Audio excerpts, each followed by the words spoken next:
yang perlu kita sediakan adalah 176 juta rupiah, kurang lebih seperti itu.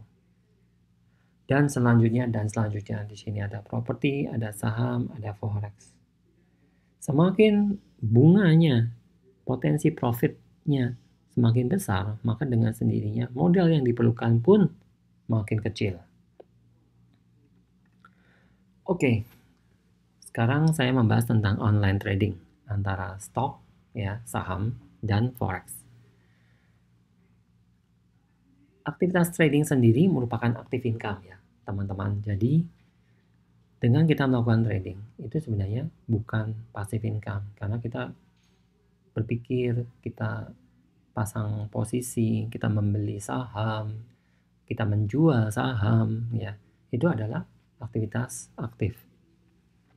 Trading online di pasar finansial seperti saham, forex, gold, cryptocurrency, dan lain-lain, itu adalah saat ini sudah tersedia.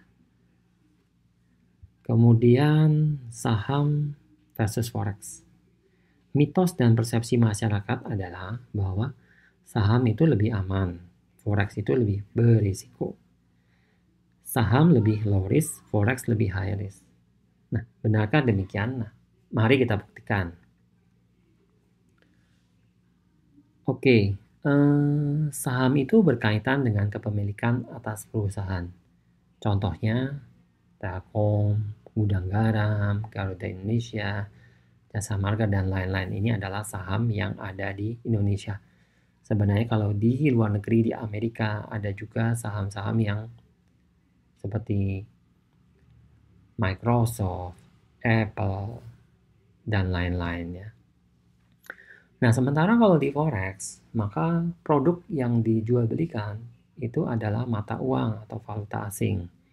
Misalnya US dollar, Indonesian rupiah, Australian dollar, Singapore dollar, dan seterusnya. Trading saham di Indonesia melalui broker yang ada di Indonesia berpusat pada Bursa Efek Jakarta. Disinilah perusahaan-perusahaan di Indonesia yang memerlukan tambahan modal dari pasar modal resmi mendaftarkan dirinya. Trading saham online di Indonesia relate pada perusahaan-perusahaan ini saja. Trading forex terkait dengan semua mata uang yang ada di dunia. Khususnya kalau the major itu ada GBP, ada USD, Canadian dollar, Swiss franc, Australian dollar, Japan yen. Apakah ada mata uang yang lain yang ditradingkan di forex? Oh, ada dan banyak, ya. Pengguna saham lebih sedikit dibandingkan dengan pengguna mata uang dunia. Nah, di sini yang saya maksudkan di sini adalah pengguna saham di Indonesia. Market value saham itu lebih kecil dari market value forex karena kita bicara tentang saham yang ada di Indonesia di sini. Tetapi di luar negeri, ya sahamnya Apple tentu dimiliki oleh orang-orang yang memiliki saham tersebut. Mengenai nilai valuasinya seberapa, saya kurang paham. Nah, trading saham itu kalau di Indonesia sekian triliun rupiah per hari. Sementara di forex itu sekian triliun US dollar per hari nilai valuasi marketnya. Nah, sekarang secara kapital dan kesimpulannya. Market value saham lebih kecil dibanding forex. Ya, ini kalau saya bicara tentang saham yang berafiliasi dengan Bursa Efek Jakarta atau Jakarta Stock Exchange. Saham lebih mudah digoreng, forex lebih sulit. Mengapa saham lebih mudah digoreng? Karena saham itu dalam pengertian nilai valuasinya lebih kecil yang ada di Indonesia. Sedangkan forex karena nilai valuasinya begitu besar sehingga perlu dana yang lebih besar lagi untuk bisa menggerakkan harga. Misalkan ada asing masuk dengan dana sekian triliun, lalu harga saham meroket. Kemudian besoknya asing melepas atau menjual semuanya. Maka harga saham langsung terjun. Nah, forex lebih susah digoreng dibandingkan saham dalam arti nilai market. Mengapa? Karena siapa yang bisa menggoreng market triliunan dolar? Bukan tidak bisa digoyang, bisa, tetapi memerlukan dana yang jauh lebih besar karena karena luas marketnya jauh lebih besar. Nah, memang ada faktor-faktor yang bersifat alami, ya, natural atau fundamental, misalnya bencana alam atau terjadi perang, ada pemilihan presiden, itu juga bisa memengaruhi harga pasangan mata uang. Misalnya, contoh, terjadi tsunami di Jepang, maka ada kemungkinan Jepang Yen akan melorot turun dibandingkan mata uang asing. Misalnya US dollar. Seperti itu. Nah, secara market open, ini saya bicara kembali lagi konteks saham di Indonesia. Saham market open 5 hari, tidak full 24 jam. Yaitu dari jam 9 pagi sampai jam 4 waktu Indonesia bagian barat. Kalau forex market opennya itu 5 hari full, 24 jam. Mulai dari Senin jam 5 pagi sampai Sabtu jam 4:59. Full 24 jam. Ini konteks WIB ya. Konteks waktu Indonesia bagian barat. Mengapa demikian? Karena market forex itu terpecah-pecah menjadi beberapa market. Terpecah-pecah menjadi beberapa market di seluruh dunia. Mulai dari Australian, Jepang, kemudian pasar Eropa, London, dan pasar Amerika. Sehingga pasar itu satu tutup, yang lain buka. Satu tutup, yang lain buka. Sambung menyambung 5 hari dalam seminggu, full 24 jam. Nah, lanjutan aspek market open. Jadi, di forex, Anda mau trading pagi saja, atau siang saja, atau malam saja, atau pagi dan siang dan malam dan tengah malam, semua sebab boleh dan memungkinkan. Kecuali weekend, karena weekend market tutup. Termasuk soal strategi dan cara trading. Sangat beragam, variatif, dinamis, dan berjuta-juta strategi. Dari yang manual atau pakai robot, atau pilot, atau EA, pakai indikator atau tanpa indikator, dan seterusnya. Masing-masing cara punya plus minus. Yang terpenting kita paham bagaimana cara menjalankannya dengan tepat. Nah, sekarang saya mulai masuk ke algo trading, atau sering disebut dengan istilah expert advisor. EA atau expert advisor pada dasarnya adalah modul program atau script yang dikaitkan ke trading platform. Trading platform yang pada umumnya dikenal dalam dunia trading online saat ini adalah MT4 atau MetaTrader 4 atau MT5 MetaTrader 5. Model program di MT4 sebenarnya tidak cuma EA, tetapi ada juga indikator dan scripts. Nah, di sini saya tampilkan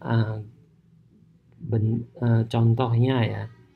Expert advisor di sini ada Vibo Bars Roll, IFX One Click Trading, ISMB, MACD Sample. Nah, ini ada beberapa contoh expert advisor. Kemudian di situ di atasnya tulisan expert advisor ini ada tulisan indicator.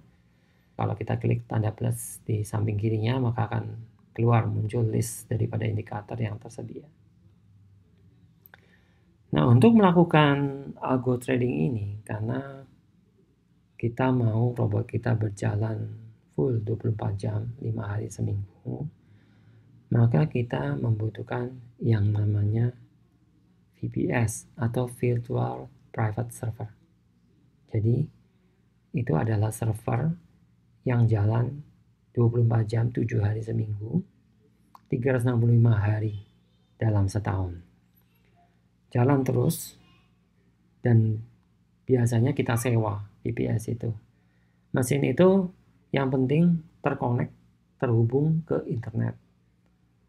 Nah, dengan mesin VPS tersebut, di mana kita menginstal MetaTrader 4 di dalamnya, Lalu di dalam MetaTrader 4 itu kita login ke sebuah server broker dengan akun log trading kita yang telah kita daftarkan di broker tersebut. Kita bisa menjalankan robot atau algo trading atau expert advisor.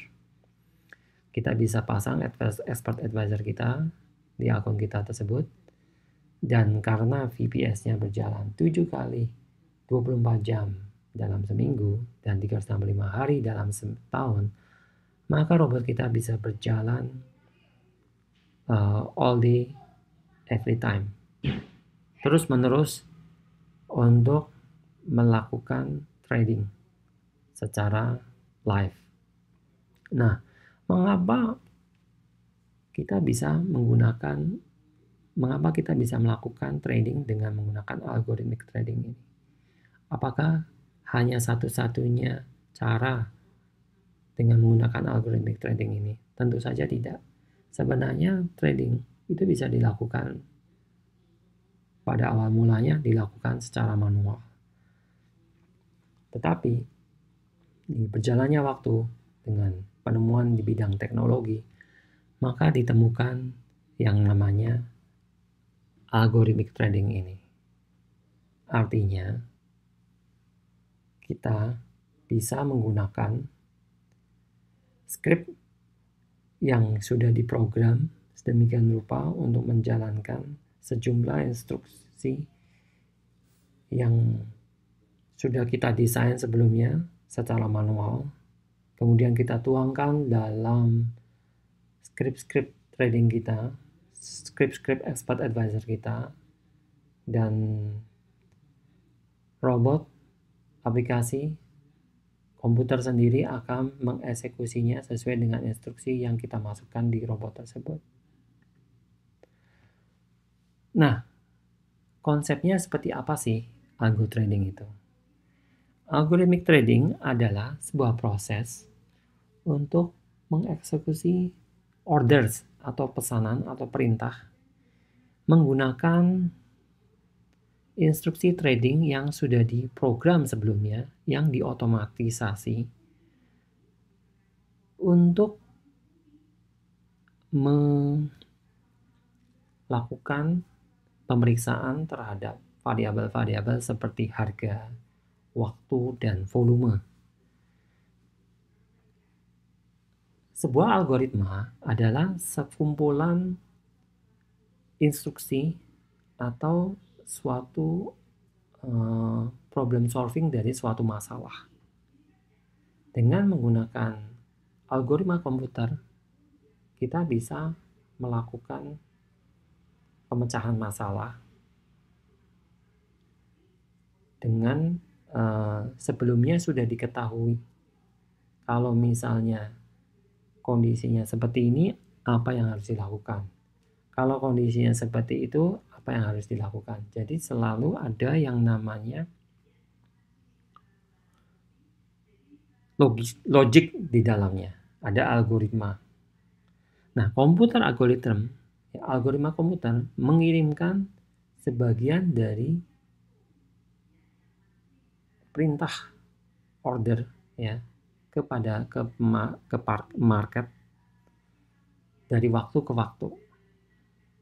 Ini konsep dari algo trading itu. Dengan si algoritma komputer ini bisa mengirimkan instruksi ke market, maka dia bisa mengirimkan perintah untuk membuka posisi atau menutup posisi, untuk melakukan buy atau melakukan sell, melakukan buy dengan sejumlah lot sekian dan menjual dengan sejumlah lot sekian.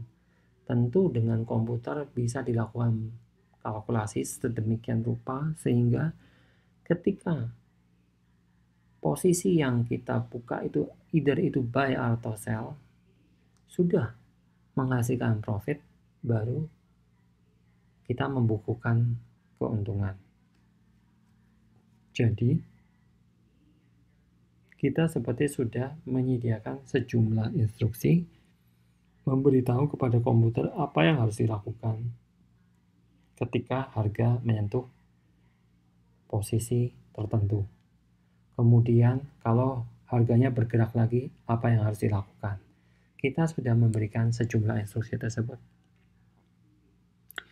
Dengan algoritma trading, itu bisa dimanfaatkan formula yang rumit ya, yang dikombinasikan dengan model matematika dan dilengkapi dengan cara berpikir manusia untuk melakukan pengambilan keputusan, baik itu membeli atau menjual. Para pedagang atau para trader yang menggunakan algoritma ini seringkali menggunakan teknologi ini untuk melakukan trading secara high frekuensi atau dengan frekuensi tinggi. Seorang trader, apabila dia melakukan trading dengan cara manual, maka dia tidak bisa melakukan trading dengan frekuensi yang sangat tinggi.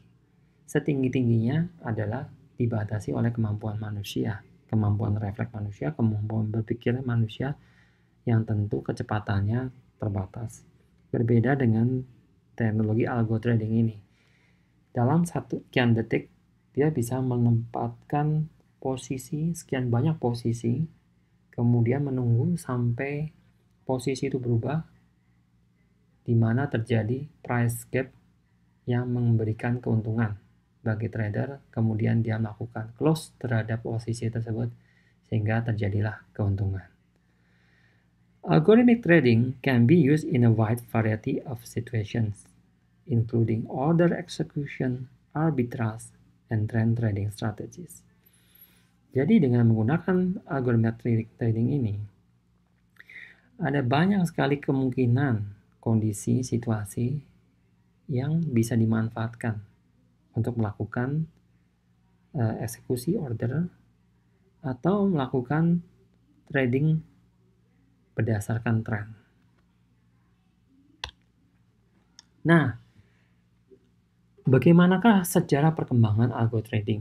Algo trading sekarang ini sudah begitu pesat berkembang, bahkan sampai menyentuh yang namanya sentimen analisis atau analisa sentimen.